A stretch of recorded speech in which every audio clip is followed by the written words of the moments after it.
जिनका नाम है आत्मदेव। 24 घंटे जिनका मन भगवान के चरणों में लगा रहता था। भगवान की सेवा करना, भगवान का ध्यान करना। जीवन में कभी भी किसी का बुरा उन्होंने सोचा नहीं है। उनके हृदय में भी बात नहीं आई कि हम किसी का बुरा करें।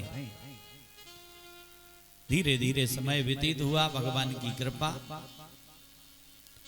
उनका जब विवाह हुआ, शादी हुई, तो एक दुष्ट पत्नी का संग उन्हें मिल गया। और पत्नी दुष्ट मिल गई जिसका नाम था धुंधली। वो धुंधली, पंडित जी तो बेचारे सीधे साधे भोले भाले भगवान का भजन करते, लेकिन धुंधली थी वो पंडित जी के विपरीत कार्य करती थी। वो किसी का बुरा नहीं चाहते थे, लेकिन वो किसी का अच्छा ही नहीं सोचती थी। पत्नी थी, वो किसी का अच्छा नहीं सोचती थी। सवेरे से उठे और ऐसे बड़बड़ा चली जाए जैसे भैया बादर गरज रहे हो। 2-4 जगह लड़ाई ना करवा ले, जोनों बाको पेट ही नहीं भरता था। पंडित जी बड़े परेशान, उल्टे उल्टे काम करे। महाराज पंडित जी कहें कि पूजा करना है, स्नान ध्यान करके जो है घर की साफ सफाई कर दो, तो वो खटिया पे पड़ी रहे, बिना नहाए धोए भोजन तैयार कर दे। पंडित जी बड़े परेशान। यदि ही महाराज ने कह दिया कि नहाना नहीं है तो 4 बजे से नहा ले।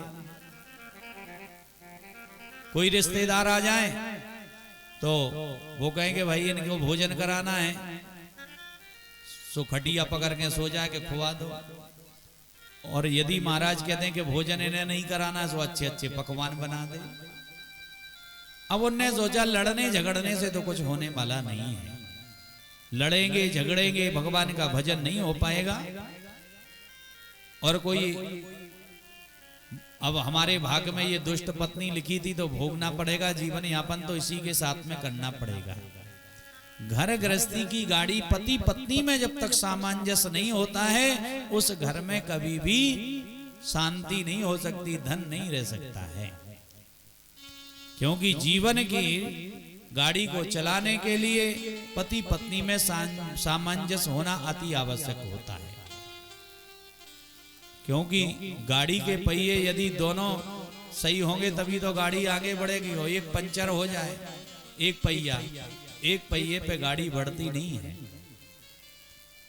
अब लड़ाई सुबह से जिस घर में ठनी रहे संध्या तक, तो और काम कैसे हो पाएंगे? उस घर की तो बर्बादी है ही। पंडित जी ने सोची कि लड़ने झगड़ने से काम नहीं चलेगा। ये उल्टा उल्टा करती है तो भैया इसी के जैसा इसका स्वभाव वैसे ही अपन भी बन जाओ। काम कराना है तो वे भी उल्टी कहने लगते। कोई रिश्तेदार आ जाए सवेरे कहने लगे कि भाई इन्हें भोजन नहीं कराना, तो बाकी हम तो जरूर खुआएं। भाई जिसका जो स्वभाव है वो बदलता नहीं है। जिसका जौन स्वभाव जाए नहीं जीव से, और नीम न मीठे होए खाओ गुड़ घीव से।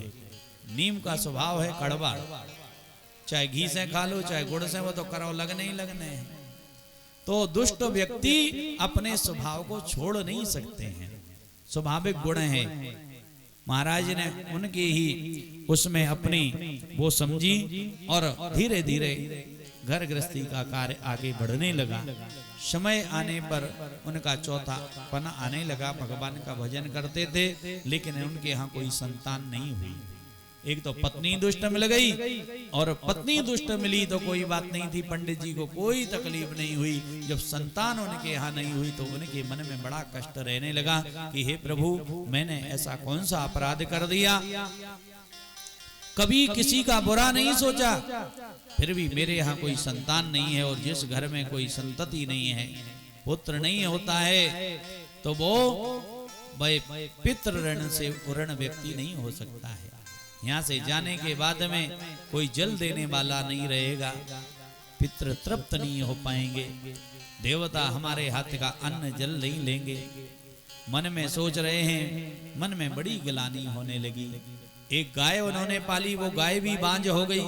उसने भी ना बच्चिया ना बच्चा, उसके यहाँ कुछ नहीं होते हैं। जिस वृक्ष को लगाते हैं वो वृक्ष भी सूख जाते हैं। तो उनने सोचा ऐसे जीवन से तो मर जाना ही अच्छा है। अपने प्राणों का परित्याग करके और आत्मदेव जी महाराज चल पड़े। चलेगा रे जंगल में जाकर बैठ गए, एक वृक्ष के नीचे बैठे हैं। नेत्रों से अश्रु प्रपात हो रहा है। सामने से एक महात्मा जी आए। उन्होंने देखा कि ये एक निर्जन नितांत घोर जंगल में ब्राह्मण बैठा हुआ है और रो रहा है, नेत्रों से जल का प्रपात हो रहा है। तो उसने महात्मा ने पूछा कि भैया कथम रोदसी विप्रस्त्वं का चिंता का बलीयसी। महाराज अपने रोने का कारण बताइए, तुम्हें कौन सी चिंता है, क्यों रो रहे हो? तो उन्होंने कहा कि महाराज हम अपने रोने का कारण तो आपको बता दें, लेकिन आप हमारे कष्ट को दूर कर सको तो हम बताएं, और नहीं तो कई सुन के चले गए, ऐसे बताने से क्या लाभ। अपना कष्ट उसी को बताना चाहिए जो हमारी सहयोग करे, सहायता करे। अपना भेद उसी को बताना चाहिए, और नहीं तो मजा ले भी भाई तो क्या ही है। तुमसे सुन जाओ गांव में कर लगे कि देखो वो फुकलेट फिर रहा है। भाई किसी के पास कुछ भी ना हो, लेकिन अपना भेद किसी को बताना नहीं चाहिए कि हमारे पास क्या है और क्या नहीं है। और आज ब्राह्मण देवता बैठे हैं, उन्होंने कहा रोने का कारण बताइए। तो उन्होंने कहा मैं कारण तभी बताऊंगा जब तुम मेरे कष्टों को दूर कर सको। तो बोले बोलिए। अरे बताओ तो, जब तो हम तुम्हारे कष्टों को दूर करेंगे। बोले मैं मरने के लिए यहाँ पर आया हूँ। तो उन्होंने कहा मरण भी के लाने आए? मनुष्य का शरीर बड़े भाग्य से मिलता है। दुर्लभम मानसो देहे देहानाम अपि दुर्लभम। ये मनुष्य का शरीर है, बड़े भाग्य से मिलता है। जब 84 लाख योनियां कट जाती हैं तब कहीं मनुष्य का शरीर मिलता है, और इसे प्राप्त करके तुम अकाल मौत मरोगे तो भूत बन जाओगे, फिर तुम्हारा कल्याण नहीं होगा। भाई जिंदगी में भगवान ने शरीर दिया है तो अकाल मौत कभी नहीं मरना चाहिए, चाहे कितना भी संकट आ जाए। तो उन्होंने कहा मैं इसलिए मर रहा हूं कि मेरे यहाँ ना कोई संतान नहीं है। तो उन्होंने कहा कि इसलिए क्यों मर रहे हो भाई? अरे भगवान को जिस रूप में आप चाहोगे उस रूप में भगवान आ जाएंगे। पुत्र तो तुम्हारा साथ छोड़ देगा, लेकिन भगवान तुम्हारा साथ नहीं छोड़ने वाले। जिस भाव से बुलाओगे भगवान उसी भाव में आएंगे। मित्र के रूप में बुलाओ, पिता के रूप में बुलाओ, पुत्र के रूप में बुलाइए। तो पंडित जी ने कहा ये तो हम सब पढ़े हैं बहुत, तुम पुत्र दे पाओ तो बात करो, नहीं तो आगे जाओ, हमें तो मरना ही है। ये शास्त्रों का ज्ञान हमें सुनना नहीं है।